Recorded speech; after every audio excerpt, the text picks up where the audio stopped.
È stata un'emozione farla.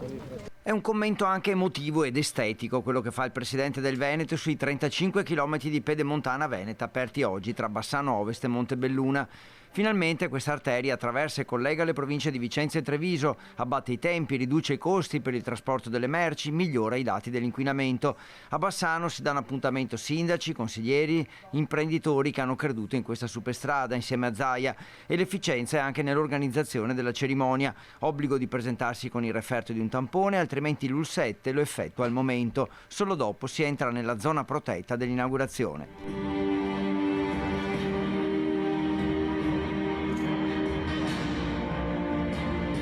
La pedemontana migliorerà la vita di chi la attraverserà, ne è convinto anche il viceministro Morelli. Sfido chiunque a pensare che è preferibile stare in auto o sul camion 40 minuti in più, rinunciando a 40 minuti della propria vita. A beneficiare della pedemontana saranno soprattutto gli imprenditori del territorio, ma anche i sindaci.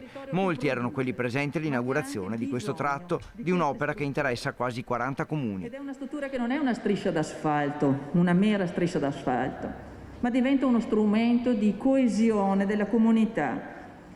Al trasporto merci, è una possibilità per le aziende, per il turismo. Una strada, sottolinea il presidente Luca Zaia, nata grazie all'impegno di chi tutti i giorni, con caldo, freddo, pioggia o sole, ha portato avanti l'opera, e grazie ai voti del Consiglio regionale, tanto che il governatore fa salire sul palco i consiglieri per un applauso collettivo, rivelando anche la prossima priorità.